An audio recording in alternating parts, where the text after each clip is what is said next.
اور میں نے اپنے سارے سپہ سالاروں کو سپاہیوں کو حکم دے دیا ہے آئندہ جب تو آئے گی تو تجھے رات کا وقت بھی میرا دربار کھلا ملے گا، جیسے ہی وہ تیرے گھر آئے فوراً پہنچ جانا، آ کے اطلاع دینا۔ رات کا سناٹا، وہ غریبنی پھر تڑپتی ہوئی چیختی ہوئی آئی، بادشاہ ذرا جلدی کر غریب کی عزت لٹ نہ جائے، ذرا جلدی نکل، دیکھنا کوئی سرمایہ آج ختم نہ ہو جائے۔ بادشاہ خود اٹھے، تلوار پکڑی، گھر میں گئے، دیا جل رہا تھا، دیا بجھایا۔ اب بادشاہ نے اللہ اکبر کہا اور شاہ میں زرق برق نوجوان کی گردن پر جب بادشاہ نے تلوار ماری، لڑک کر کے گردن دور گری۔ پھر ہندوستان کا فرما روا سجدے میں گرا، کہنے لگا اے اللہ تیرا شکر ہے، اے اللہ تیرا شکر ہے، اے اللہ تیرا شکر ہے۔ پھر بادشاہ نے کہا پانی تو لاؤ، دیا تو جلاؤ، پانی لایا گیا، کہا روٹی تو لاؤ۔ خشک روٹی کے چند ٹکڑے بادشاہ نے کھائے، 1 گلاس پانی کا، 2 گلاس پانی کے، 4 گلاس پانی، 2 جگ بادشاہ پانی کے پی گیا۔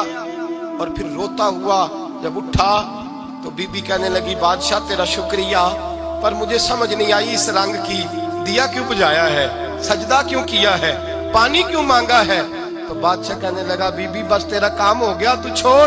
کہنے لگی ذرا بتا تو صحیح، تجھے واسطہ اس رسول کا جس کا تو نے دین نافذ کیا ہے اور جس کے کہنے پر تو نے غریبنی کا کام آج اس کی عزت کو لٹنے سے، بتا تو صحیح۔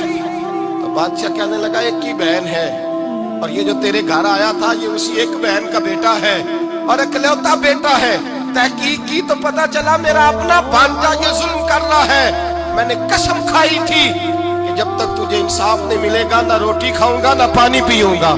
آج 3 دن سے حلق خشک ہے، اس لیے کہ مصطفیٰ کا دین نافذ کرنا ہے، اس لیے کہ حدود اللہ کو قائم کرنا ہے۔ فرمایا آج جب میں نے دیا گل کیا، آج چراغ بجھایا تو اس لیے کہ جب بھانجے کو ماروں تو کہیں بہن کی صورت سامنے نہ آ جائے۔ یہ انصاف ہے، یہ بے انصاف ہوتا ہے۔ یہ وہ انصاف ہے جو نہیں دیکھتا کہ سامنے کیا ہے، اس کی آواز نہیں ہوتی، دھڑکن نہیں ہوتی، یہ تلوار چلتی ہے تو لحاظ نہیں کرتی، اس لیے دیا بجھایا تھا۔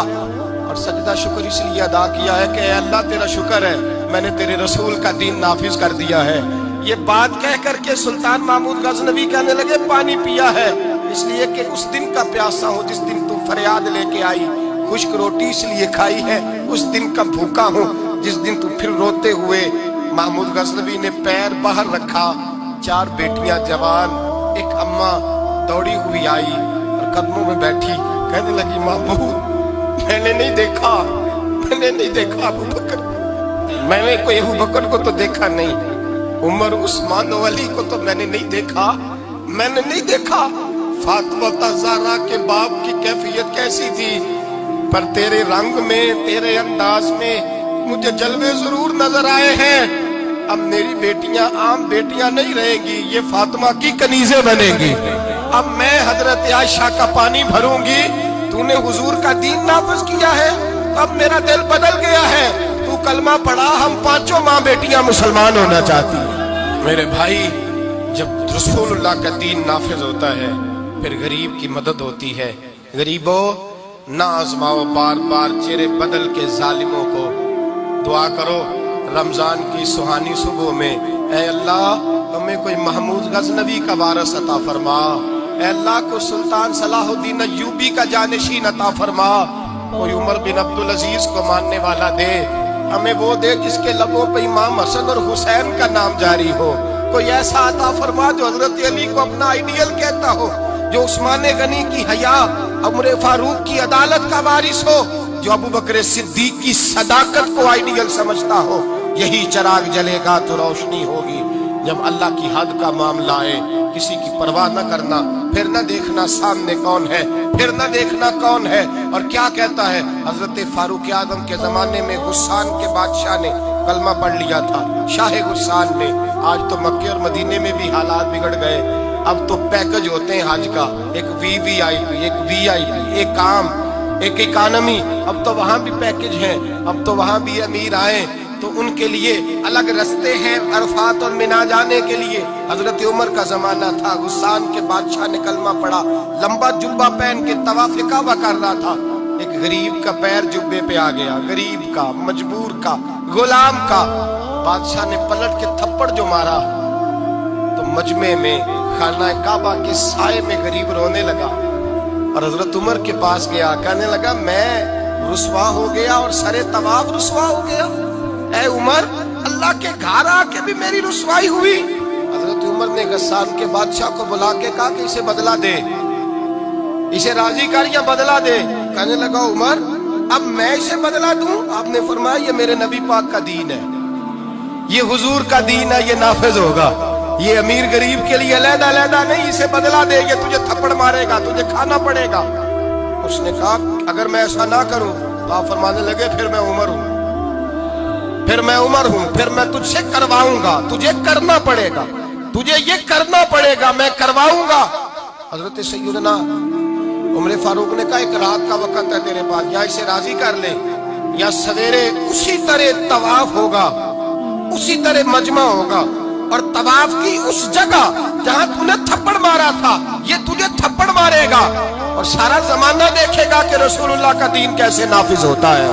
تجھے تھپڑ کھانا پڑے گا، مار کھانی پڑے گی۔ اللہ اکبر۔ جب سیدنا فاروق اعظم نے اسے یہ کہا، ایک رات سوچنے کا وقت لیا، اس نے راتوں رات سامان اٹھا کر کے واپس بھاگ گیا، عیسائی ہو گیا۔ ایک آدمی نے کہا عمر اتنا بڑا بادشاہ تھا، اس کے پیچھے کتنے لوگ مسلمان ہوتے، مال خزانہ میں کتنا نفع آتا، یہ ہوتا وہ ہوتا۔ حضرت عمر کہنے لگے چپ کر جاؤ، نہ مال چاہیے، نہ زیادہ تعداد چاہیے، نہ بادشاہ چاہیے، ہمیں تو اپنے مصطفیٰ کا دین چاہیے، ہمیں تو رسول اللہ کا دین چاہیے، اس سے زیادہ ہمیں کسی چیز کی حاجت نہیں۔ بھائی یہی چراغ جلے گا تو روشنی ہوگی۔ رسول اللہ کے دین کی حد کے معاملے میں کسی کی پرواہ نہ کریں۔ جب آپ کو واضح قرآن کی آیت مل جائے، جب حدیث مبارکہ واضح مل جائے، پھر اپنی رائے پہ پھر اس پر اپنی رائے کو نہ ڈالیں، تھوپے نہ، پھر یہ نہ دیکھیں میں نے گھر بچانا ہے، میں نے فلاں چیز بچانی ہے۔ بس اللہ تبارک و تعالیٰ کی حد کا جہاں معاملہ ہے، میں نے شروع میں کہا تھا ہر رشتہ توڑ دو، ہر تعلق توڑ دو، اپنا بھی ٹوٹتا ہے تو توڑ دو، لیکن دیکھنا کہیں رب رسول کی حد نہ ٹوٹنے پائے۔ یہ حد کبھی نہیں ٹوٹنی چاہیے۔ دین اسلام کی جو حدود اللہ اور اس کے رسول نے متعین فرمائی ہیں ان کو کبھی نہیں ٹوٹنا چاہیے۔